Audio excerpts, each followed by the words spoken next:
Yo, this is Terrance Gaines, aka Brother Tech, And this is Nica Montford, aka Tech Savvy Diva.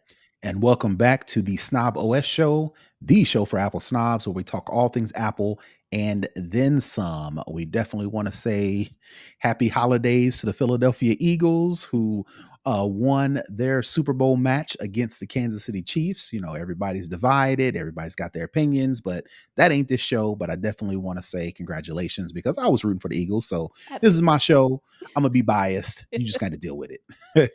Yes. So yeah. So definitely want to thank you back to the show. This is episode 301 of the Snob OS show. And as per usual, we always want to thank all those people who have been holding us down.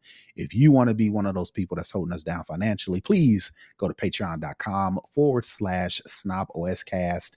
Get the download on how you can get our exclusive content that you won't see on this show, how to listen to the show live, and how to be a part of our snobist community.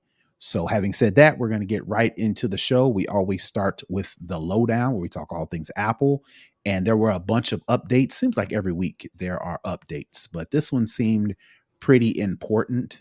Apple has actively patched a 0-day exploit in a emergency update. And basically what this update does, the vulnerability has been described as a authorization issue that could make it possible for a malicious actor to disable the USB restricted mode on a locked device as part of a cyber physical attack. So to break that down, Apple has come out with features that enables you to disable the USB. So the only thing you can do is charge. It can't connect to no computers. It can't connect to anything else but for charging. There's a feature that you can turn that on and off.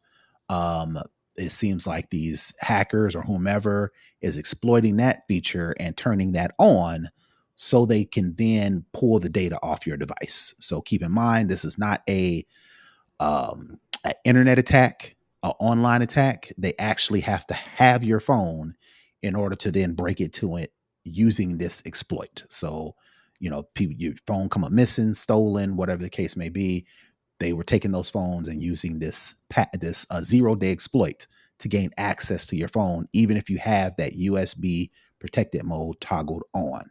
So Apple quickly patched that, put out all of these updates, iOS 18.3. Well, I ain't even gonna go through the numbers. If you got a phone, if you got a watch, if you got an iPad, if you got a Mac, all of them have an update that you need to go ahead and Yep. go out and update. Yeah, and it's one of those things. A lot of times, you'll hear lately, especially, is don't plug your device into a random USB cable to charge it. If you're Mhm. say you're at a conference, or All you're right. at the airport, or you at a convention center, or any of those public arenas, your device can be hacked by plugging in, the the USB connection. So it kind of is one of those things that this particular feature was supposed to protect you against. But Mhm. now, when the exploit when the issue was exploited, it kind of was like null and void. It really didn't matter. So this fix is supposed to combat the exploit that these hackers found, which is what hackers do. And it's one of those things where you can't find every issue that comes with these computers in our pockets. So when an issue is found, you try to mitigate that fallout as quickly as possible, get it patched, inform people, and this is what Apple's done. Yep. All right, moving on to the next one. A lot of people were upset with this latest iOS update. I just mentioned 18.3, specifically iOS 18.3. With that update, T-Mobile iPhone users now can test, or a select few users can now set up, enroll in T-Mobile's Starlink satellite access. Starlink is a company of Elon Musk.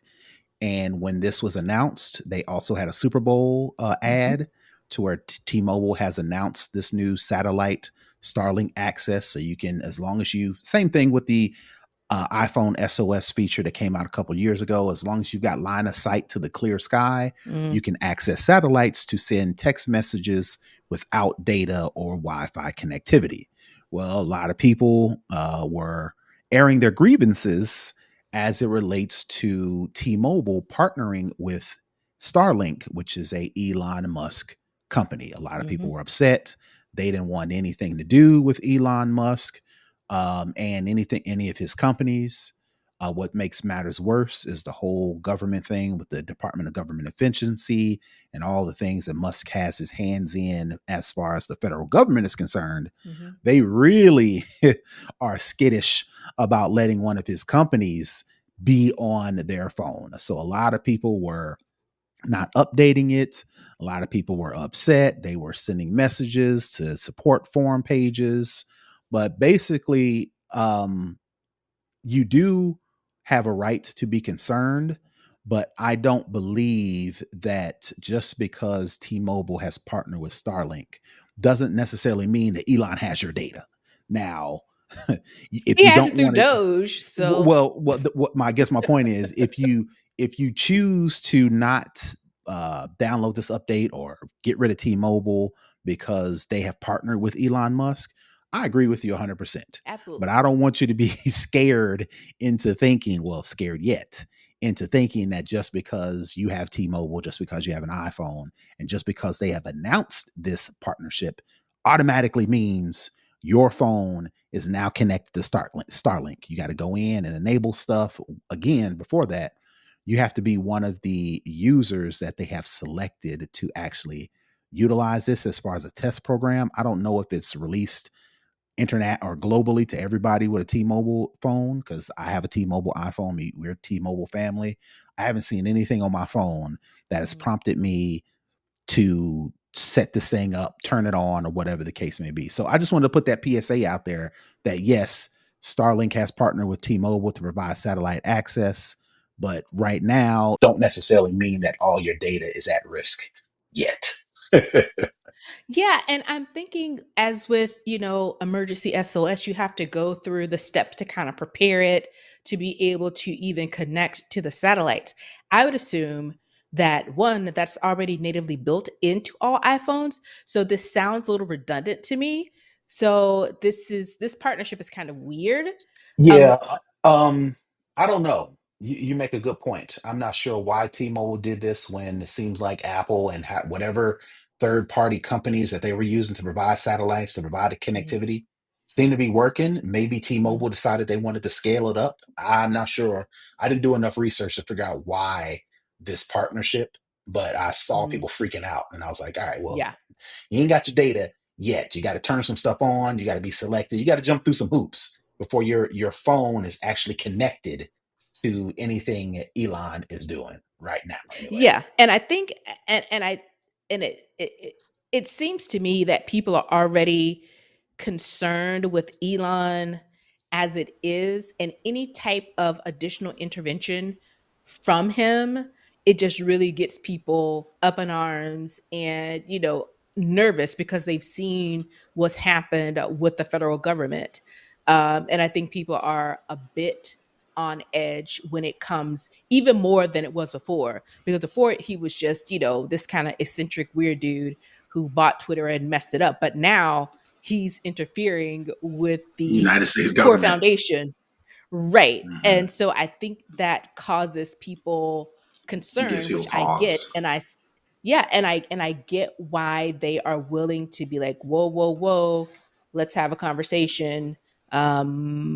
Because what's up? What's going on? Yeah. Like I mentioned, it's currently in beta, so it's not public and not everybody has access to it. So you do have to be selected as a user. Again, I wasn't Mhm. selected, so I'm straight, But yeah, just want to put that For now. just want to put that PSA out there. All right, so the next thing I got going on is I'm pretty sure this week people are from Super Bowl celebrations. They are back on Earth and have found out that Donald Trump has signed an executive order to rename the Gulf of Mexico to the Gulf of America. Gulf of America. Google and Apple, which is probably the two map creators out there with Google Maps and Apple Maps, they have what's the word? Bended the knee, I guess. kissed ass, call it whatever you Acquiesced. acquiesce. That's the better word. Acquiesced to the change in the name to the Gulf of America. And now, if you open up Apple Maps, if you open up Google Maps, you will now see the Gulf of America instead of the Gulf of America. Now, instead of Gulf of Mexico. Now, Apple has just made this change, and it is what it is because I'm assuming they're complying with federal law because he didn't just change the name; they actually submitted it to the national whatever it is that names things, and they themselves, this entity, has published this change. So it sounds like I want to believe that Apple is just following along with protocol.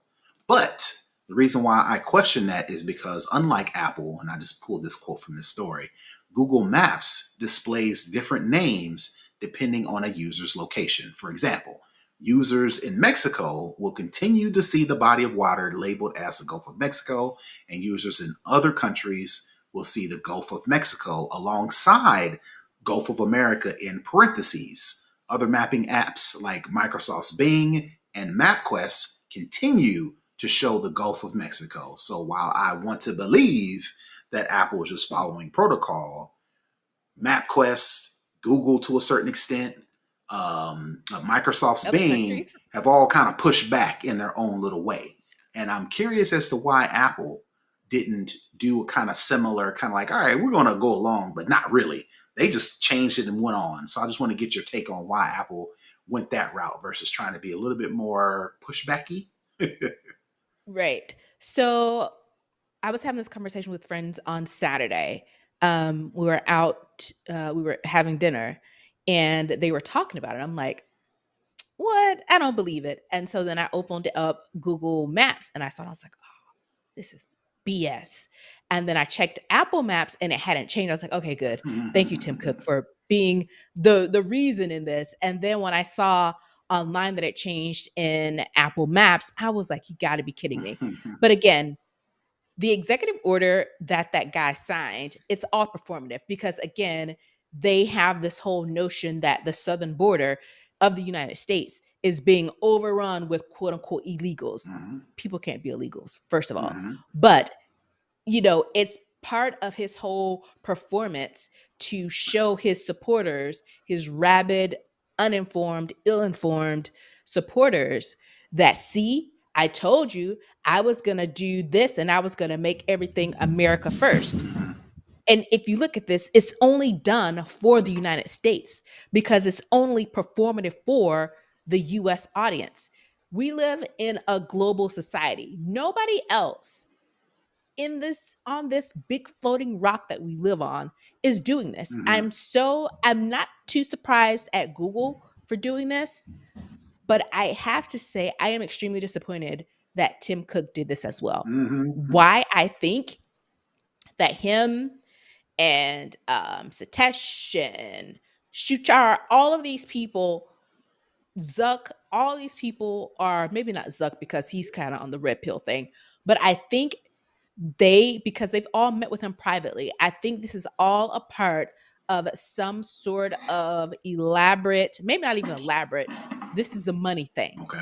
And it's one of the things that they agreed to do in order for him to not retaliate against them, whether it be on these tariffs, whether it be on, you know, dragging these company CEOs into Congress. Basically, we're living in almost like this alternate universe. So it's one of those things where the rules that we used to live by don't apply. And these people are letting co-presidents Musk and Trump do whatever they want. Right. I think these companies are afraid of what might, in their sick minds, these folks may think of. So I think they went to Mar-a-Lago, they showed up at the inauguration, all to stroke his ego, all to, make it, yeah, see, he's like, see, the cool kids like me, I have the support.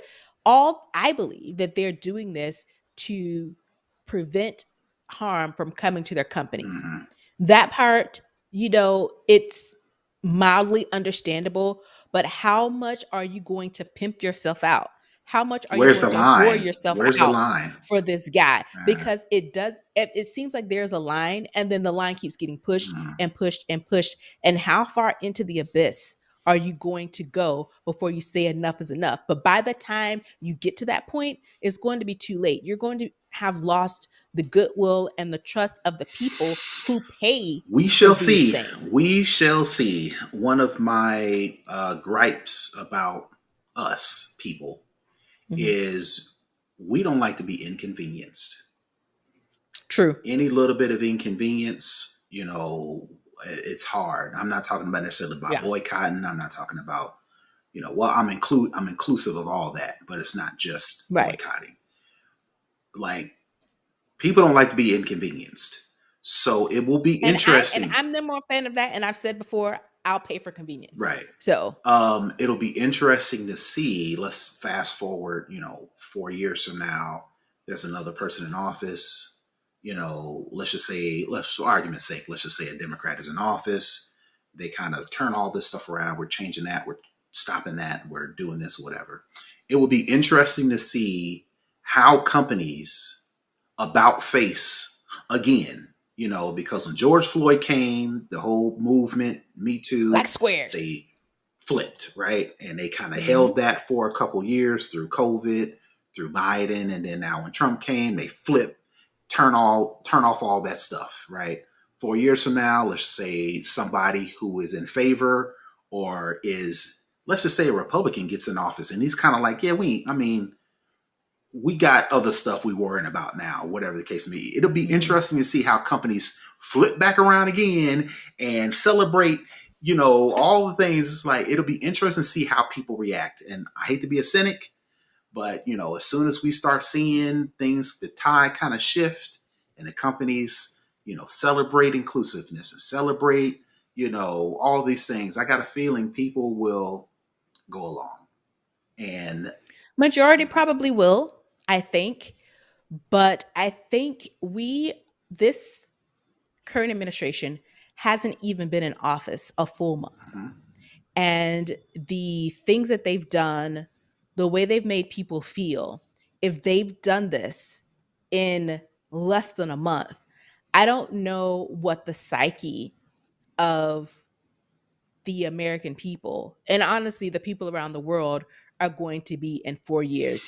Just knowing what's happened in this last 20 some odd days, multiplying that by 4 years, I, I, I'll tell I you what don't know people if are going to people do. are going to easily go back. They're going to retreat within themselves. I'm only concerned about Mhm. me. I'm only concerned about my family, whether it be husband and Mhm. wife, kids, husband, kids, parents, grandparents, Immediate family, that type that of stuff. Yeah. immediate family. I'm not going to be watching the news anymore. The whole, I'm not being as concerned with my fellow man anymore, Mhm. and I'm just going to focus on me. And again, Make people more selfish. we're already an individualistic society, and I think it's only going to get worse. So all that to say, when things turn back around, I really believe people will just business as usual. Because of convenience. It's inconvenient to boycott. It's inconvenient to change cell phone providers. It's inconvenient to change banks. It's inconvenient to sell your Tesla. It's inconvenient to, do all the things, right? And I think people will just be like, throw their hands up and be like, what are you going to do? Unfortunately. Yeah. Apathy is going to run amok Yep. because people are already tired. I know I'm not even, I love to be on social media and see like fun stuff and mess, but I even now I've turned my app limits back on for social media and I've decreased the time. And normally, when it says, you've run out of time, you can always ignore it. But even now, when I hit that limit, I go and I do something, more productive Mm-hmm. with my time because it really truly is exhausting. And it's one of those things where just random times in the day, I was like, oh my God, is this really life? Because it's so hard to fathom that this is where we are. We just saw, them in the Oval Office and he has his kid in there with him on his shoulders, like they're at a freaking amusement park. And it's like, What is this? That's what y'all. What is this? What I say is that's what y'all That's asked what they for. wanted. Yeah, All right. they are getting exactly what they wanted. All So, right. best of luck. Moving on to the next thing. Apple Watches on ankles. There's a weird growing trend to where more people are starting to wear their Apple Watch on their ankle as opposed to their wrist. Here's some of the reasons why people prefer to wear Apple Watch on their ankle. Some people have tiny wrists, and the Apple Watch fits too loosely for accurate heart rate sensing. People with wrist tattoos believe that the ink may interfere with heart rate sensing. Some people believe the Apple Watch provides more accurate step counting when it's worn on the ankle compared to the wrist. Some people with skin conditions prefer to wear Apple Watch on the ankle. Some medical professionals cannot wear anything on their wrist. So you think of like a surgeon, they can't, they operate on people. They can't have anything on no rings, no bracelets, no watches, right? Mm-hmm. So those are all the reasons as to why, some of the reasons why people are starting to wear their Apple Watch on their wrists. Now, of course, Mm-hmm. Apple hasn't said anything directly, but I mean, they've done the research, they've done the testing, they've done all of the things to where I'm assuming a lot of these issues, with the exception of people with skin conditions and medical professionals, people just Mm-hmm. thinking that, oh, my tattoo's going to mess it up, or oh, my wrist is too small. I'm pretty sure, I want to bet my money on Apple has taken that into consideration when they decided that the wrist is where they're going to do all the monitoring, all the step counting, all the sleep things, all this stuff, right? Apple Mm-hmm. does say in their support documents that the device's heart rate and calorie measuring functions are validated for wear on the wrist, and no mention of ankle anywhere. Apple has not publicly come out and advised people against wearing Apple Watch on the ankle, but it's not something that the documentation acknowledges at this time. So basically, Apple's saying, "Look, you do what you want. I'm just telling you, we made the That's watch, not what it's made for. right? We made the watch for the wrist. So all of our testing suggests that the best place is on the wrist.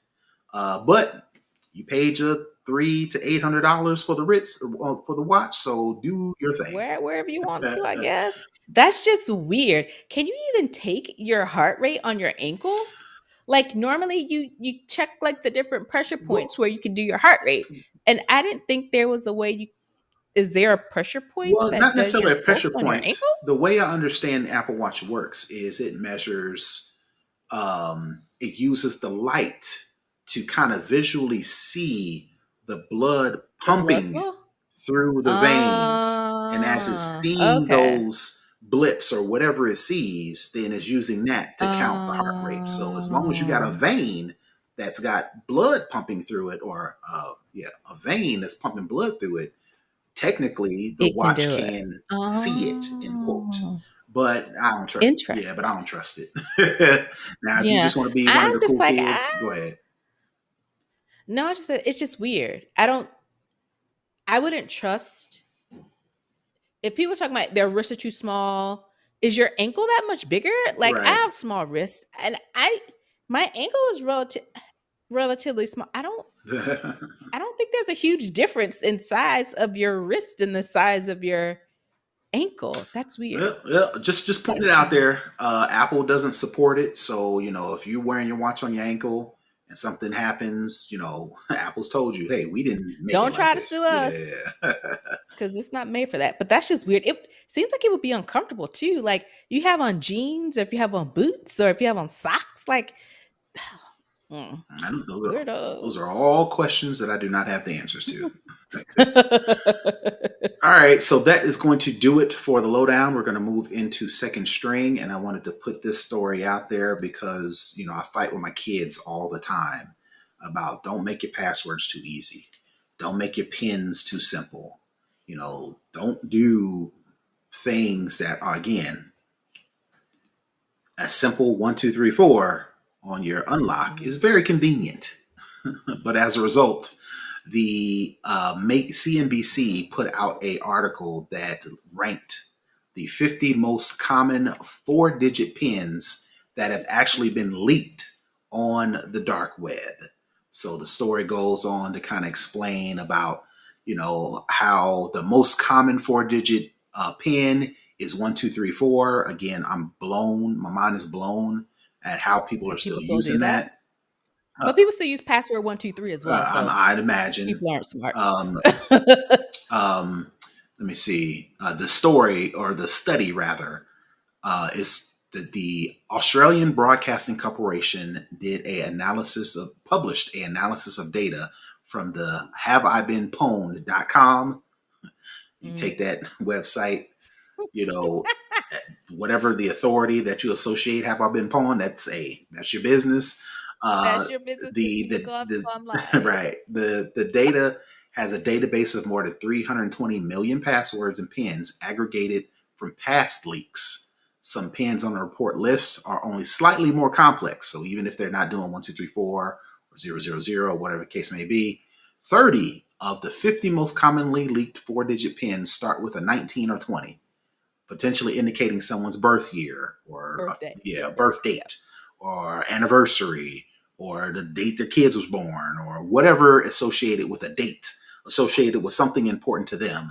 They're using that as the Right. pin. That's easily verifiable online. Right. All you gotta do is go on Facebook and find out when somebody's birthday is. And if they're Birthday is. Yep. 19, do the math, put in a bunch of numbers, boom, it's more likely that Do they, a little subtraction. yeah, right.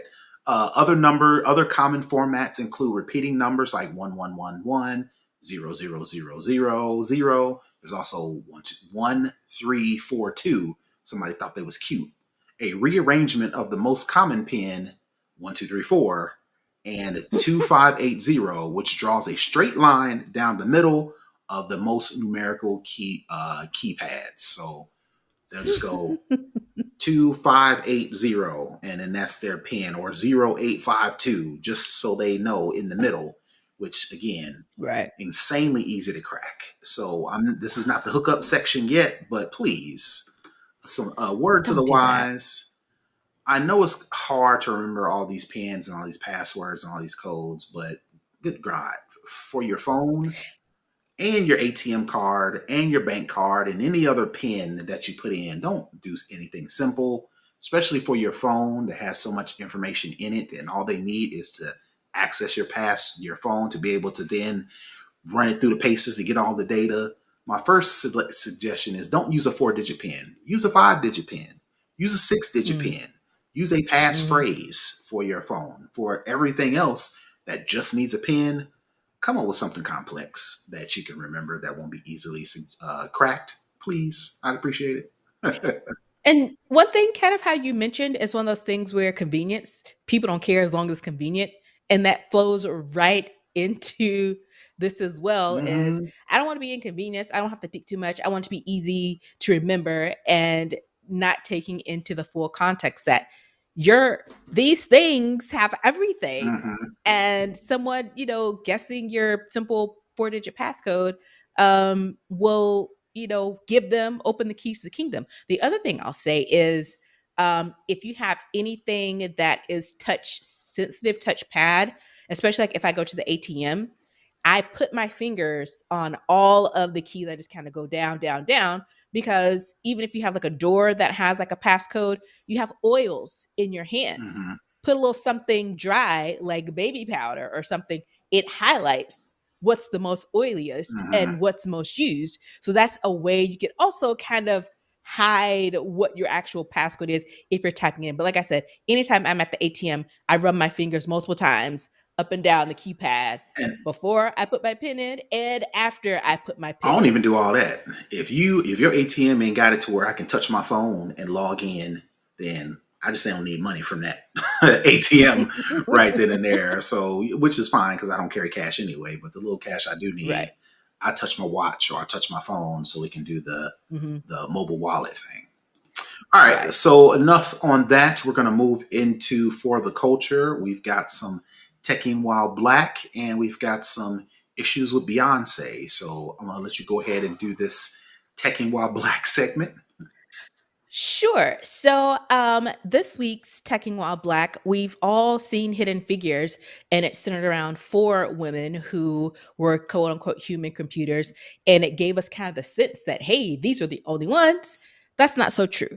Annie J. Weasley is another Black NASA scientist, and important leader in the ecosystem of Black leaders in tech. When she began her career, she was only one of four Black employees out of about 2,500 at the National Advisory Committee of Aeronautics. This was the precursor. This is what we now know as NASA. She started out as a human computer, but then eventually human computers became actual machines. So she adjusted, she adapted, she began to learn assembly languages. She also learned Fortran, and she became an actual computer programmer. And she worked on a litany of different types of projects. But her probably most famous project was called the Centaur rocket. And the Centaur rocket is, well, at the time, was a first of its kind rocket that used a unique fuel system. So this is still the same fuel system that is used today. In addition to her actual technical work, she was an advocate of STEM advocation and use because, again, I think she died in 2011. So she was, in that whole Jim Crow era, and to have this type of position and be a Black woman, she had to overcome a lot of discrimination, especially around Jim Crow, because it was still prevalent in that time. And so she was one of the hidden figures that we didn't learn about, but she had a great impact on space travel and that we still have today. So Yep. salute to you, Miss Annie J. Weasley. Yep. Speaking of inconvenienced, she was dealing with all of the Jim Crow and discrimination, but she still found the fortitude to contribute on a global scale, but more specifically, with NASA, who they were kind of hid them off. I mean, hidden figures. That's the whole point, right? They kind of hit them in the back, but then use their contributions. To me, that would enrage me.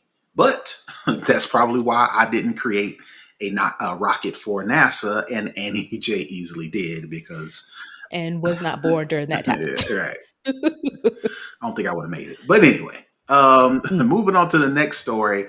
Your girl has got Ticketmaster jammed up. Of course, Beyonce announced her what's it called? Cowboy Cowboy Carter. Carter tour Hmm. during her Grammy, or somewhere around the time she won all those Grammys. And now it's time to cash in and sell these tickets. And it looks like Mm. Ticketmaster can not hang. So I know you are Mm. a Beyonce fan. I'm pretty sure it's safe to say you at least looked to try to get a hold of some of these tickets.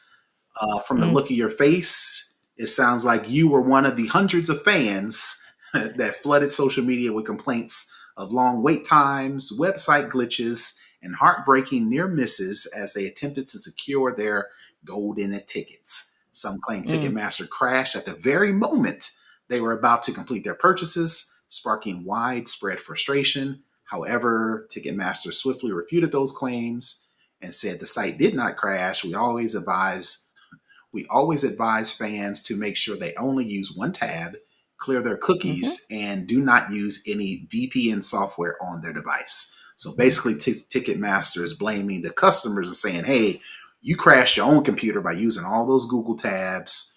You were playing around with the VPN trying to pretend like you're coming buying tickets from different areas. You were the person that forgot to clear your cookies and clear your Yeah. browser cache and shut down and restart your computer before you decided to buy these tickets. Do you Yeah. buy any of those excuses from Ticketmaster? And as an extension, tell us about your experience trying to get Beyonce tickets. Yes. I completely hate to admit this, but um Ticketmaster was correct in that it didn't crash on me at all. Okay. And it tells you at the beginning not to have multiple tabs open. Mm-hmm. It tells you all the things you outlined. They said not to do that because because what happened yesterday was the Beehive pre-sale. So they have all these pre-sales. Mm-hmm. So the Beehive has its own unique codes per pre-sale. There was a Citibank pre-sale. There was a Verizon pre-sale. There's an artist pre-sale tomorrow. So as you know, with buying any tickets, they have all these pre-sales going on. So people were trying to game the system to kind of move it around, because I'll tell you, tickets went on sale at noon. I got in the queue at 11:30. So you can only get into the queue 30 minutes before The pre-sale. the tickets go on sale. Yeah, right. I was in the queue. I logged in and I used my laptop. Okay. I didn't even use my phone. I was being an old, and I used my laptop because this is laptop type work. Right. And believe me, it's work, because I have a group chat. We had to have a team meeting. We had a project plan. We had all these things, because getting any type of, honestly, any type of ticket, but getting any type of Beyonce ticket is like going. We've talked about it on this show before. Yeah. Right. So, like I said, I got in, I was on my requisite 30 minutes in advance. When noon hit, and I was, because when you log in and you say join the queue, that's basically like you standing in line and you're waiting to get to the ticket counter. So when the queue turned on at noon, there were over 12,000 people ahead of me in the queue. And I was on at 11:30. Okay. So that lets you know what it looks like. Now, my issue with Ticketmaster is I got in and there weren't a lot of tickets left. And I'm using quotes for those who can't see me. And it's one of those things where I had to keep refreshing the screen to see the tickets. So I had a group of tickets, because it's a group of us going. I'm going to buy them all. Everybody's going to pay me back. So before you do that, so you are the designated person to buy the tickets. You didn't have everybody trying to get tickets at the same time? So some people were looking as well, and it was kind of like the first who gets in, but I'm not working. They all are at work. So it's like, kind of like, you're the dedicated person. We trust whatever you get, but we'll be looking as well. And if we get in, then good. Because again, it's a whole group thread. So because it was different days. So initially it was only a 2-day. She was doing 2 shows in Atlanta, and she added a 3rd date. So we decided that Sunday was going to be our date, but they were looking at the other dates as well. But there are a Thursday and a Friday. That's in the middle of the week. That's kind of rushed. Sunday would be ideal. So I'm in there. I have tickets finally. Before I could I select the 4 tickets. Before I could click on the checkout, the ticket, it was like one of the tickets is gone. The next thing you know, all of them disappeared. So what's the point of the queue if they don't then give you time to make a selection and check out? Issue 1 with Ticketmaster. All right. Issue 2 with Ticketmaster was these tickets are already very expensive. So I'm talking $400 for a section 300. Right, in the nosebleeds. And if you've been to Mercedes-Benz, any 300 is nosebleed. Don't matter where you are. But even more so, the way the stadium is made, it makes you feel like you're going to fall over. Right. And so I'm a bit of a seat snob. I only like to do section 100, either club level. So hold up. Hold that thought. Are you the only seat snob in your crew, or are there other people that's kind of like, that might be kind of... We're all seat snobs. Okay, all right, go ahead. No, we're all the same. All right. We're all on the same page. We're down. We had, like I said, in the pre-meeting, in the team meeting before it, we kind of went over our hard stops, things we didn't want to go over, seats that were acceptable. Again, project plan, team meeting. Because you don't got time to do all that in the middle of... You don't have time. Right. You don't have time. So the seats I was originally looking at, I selected 3 sections that I would like to sit in. And that helped me because I didn't have to look all over the thing. I could concentrate on where I targeted, and that kind of helps you. So like I said, I clicked the 4 seats, couldn't check out. So then I went back and tried to select more. So again, I was looking at section 100, and I was looking in the club section. I was looking in the back part of section 100 that gives you like a straight on view of the stage. And I was looking at the club section because you get the drinks, you get the special entrance when you're sitting in the club section. So in the club level. So yeah. So problem number 2 with Ticketmaster, and it blew my mind. You could see the prices changing dynamically based on the interest. Right. There were tickets that I saw that we were like, okay, we were like, all right, 425. Or no, I think it's like 475. We're good with that. We can go with that. Those same seats, because I think what was happening is, I don't Everybody's know how looking the at those algorithm works tickets. over that. I don't even think it's that. I think the people at Ticketmaster are looking at what people are selecting. And when they see the interest, it's like, ooh, people like that. We're going to jack the price up. So tickets, seats that I specifically targeted, I saw the price go from 475 to 570 to 550 to 575 to 750 to 950, the same exact seats. And they went on a steady stream up. And so, like I said, is I even went back as early as this afternoon before the next pre-sale started to see if the prices had changed. Once they got to their peak, they're stuck there. They didn't come back Of course down. not. And so it's one of those things where it made it seem like, oh, this day is sold out. I went back. There aren't a lot of seats, but there are plenty enough seats that if people wanted to buy tickets, they could, because I saw people like, well, I missed out on this time, I missed out on that time. There are plenty of seats. The issue is they're at their peak price after they change dynamically based on people's You interest. can find the That seats. You don't is, have to rush around. You don't have to scramble, but you just have to come out the pocket. you're going to have to pay a mortgage payment.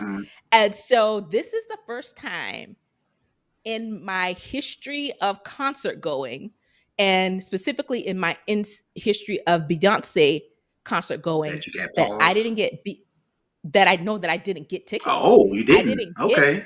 I didn't get Beehive pre-sale tickets. And their tickets there, and I told my group, I was like, we can get them, but they're gonna be at the elevated price. And people like, I don't know. And I was like, let's wait, because there's an artist pre-sale that's And what is tomorrow. that? And I was like, well, that's the pre-sale that's through Ticketmaster. That's a Ticketmaster Beyonce pre-sale. Got it. Like, again, I So told you let they me have ask you all this. these. Speaking of those pre-sales, what is there an authentication process that authenticates you for Yes. Beehive and City Master and Yes. this You and get that? a code. Oh, got it. So you have to had sign, if you weren't already a member of the Beehive, which is basically just signing up For for her the fan club. mailing list. Yeah. Yeah. Right. And so you had to sign up by a certain day to get these codes, but you're already a member, you're good. But yeah, so people were flipping out because midnight hit and nobody had their Oh codes. no. The codes didn't come, and people freaking out on the internet, like, what my code at, girl? And it's one of those things where it didn't come in until like 2:30-ish in the morning. So by the time you woke up, you had your code. But the thing is, there are these unique codes that are associated with email addresses. So it's kind of like trying to say, I had my code. And then, my brother sent me his, another friend of ours sent me theirs, since I was the one kind of doing the tickets to be able to use. But it's one of those things where I had people saying, today that did the Verizon and the Citibank presale, that the ticket prices were much more reasonable. Oh wow. So I was like, so girl, you tried to fleece your You're loyal Beehive loyal. members? Well, so it may not be Beyonce. It may, like you mentioned, it may just mean that Ticketmaster and AI and all these things is doing this number crunching fast. Yeah, and absolutely. and has figured out quickly that people will pay Yeah. for these tickets. So let's just Yes. run it up and see what happens. And they did. And people, like, immediately, like you said, you in the queue at 11:30 or whatever the case. I'm pretty sure they knew that people felt like, I need to get these tickets now, or else I won't or have else any. I will never get them. I need to get them now. And Ticketmaster them was like, bet, run it on up, And they played on people's emotions like that, because all the tickets aren't released at the same time. There was a Beehive, I believe, suite of seats. There's a Verizon suite of seats there, because you can't keep having these pre-sales and not have accommodations, inventory available. Right. So that's why I told them, I was like, we can get them, but we're going to pay off the nose, or we can wait until the next pre-sale that we have access to. And I was like, now I've learned what the game is and how they're doing this dynamic pricing. So basically, when I see the tickets, as soon as I get in, I'm just going to buy them. So And my how thing, spaced out are the different pre-sales? Are they every day, every couple of hours? Is it a week? every other day. Every other day. It was every day. Okay. So the Beehive presale was on the 11th. The Verizon and Citibank one was today.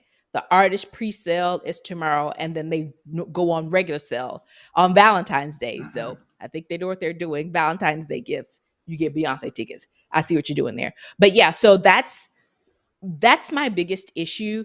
Definitely getting in is it's stupid because you have to wait to get Mm-hmm. in, Mm-hmm. because it took me, once I was in the queue, it took me maybe another 30 minutes before I it was my turn Mm-hmm.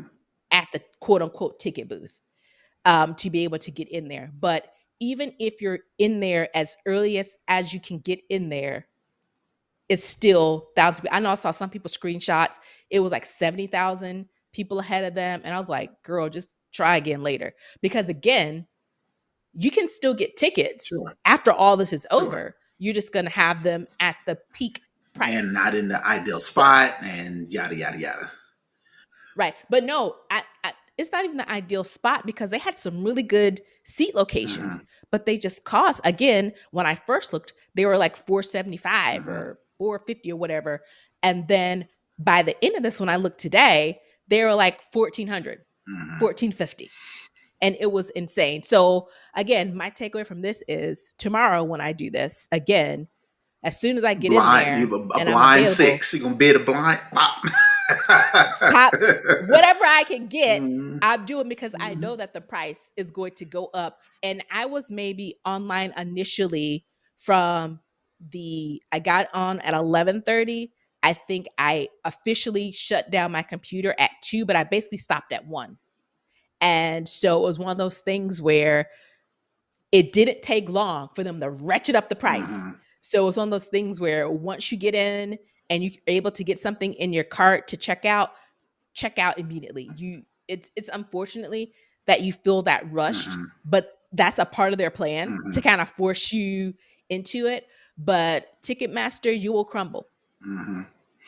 Yeah, I would hope. uh, I wish, I don't because see this it. is The only way it happens, the I know. It's only in my mind. I'm yeah, delusional. I'm Delulu. the only way it happens if they get broken up. Ticketmaster, Live Nation, they have Yeah, to force them to compete because right now, Ticketmaster, Live Nation, they don't have to compete with anybody.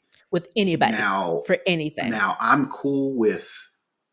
I understand how Ticketmaster's tactics change for larger artists like Mm-hmm. Beyonce, like Taylor Swift, like Drake, Kendrick Usher. Lamar, Usher, whomever is like Lady Gaga, anybody that's like top tier global tour type. I can understand Ticketmaster being like, "Yo, we're gonna get this money."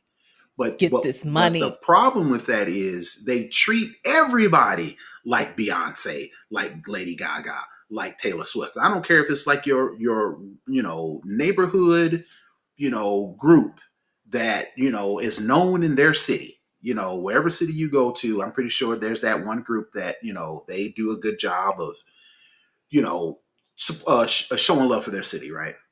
Ticketmaster Mm-hmm. treat them like that. They got to pay the same fees. They got to pay the same percentages, the same process. I think it should be a process if you are this tier, and then there's a process if you're this tier, on up to Beyonce and them. The mega superstars. Right, Yeah. right. Ticketmaster shouldn't treat your local group the same as far as how the deals and how the money split and the Yeah. percentages as a Beyonce. And I think that's the problem because these smaller artists, they can't they They can can't afford it. avoid Ticketmaster and Live Nation because Live Nation owns the venues, Ticketmaster owns the software. Owns that platform. Right. Yeah. And the third thing of my problem with Mm-hmm. Ticketmaster. So you put your tickets in the thing, it gives you a subtotal. By the time you get to the checkout, you're up another Because of the 200 fees. because of the fees. Hey, And you come know on. what they do now? You know what they do now? They charge you separately for the fees. Oh, So in your do credit they? card statement, you'll see the subtotal that you paid for the actual They ain't tickets, and slick. there's another line item that covers just the They ain't fees. slick. They trying to break it up so you can actually Yep. believe that you only paid $400 for the Yep. tickets. When in actuality, you Yep. paid $600 You for those paid tickets. six. Yep. Exactly. Slick.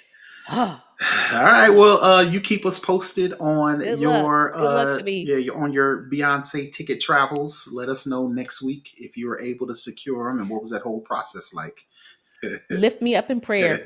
The group that I was getting tickets for, they sent their prayer emojis up, and everybody was praying for each other Yeah, on social media because no, you they need wasn't. prayer The to vid, get tickets. the tweets and the things I saw, the Beehive OGs was mad at the newer Beehive people, and Because why you there? You weren't in the trenches.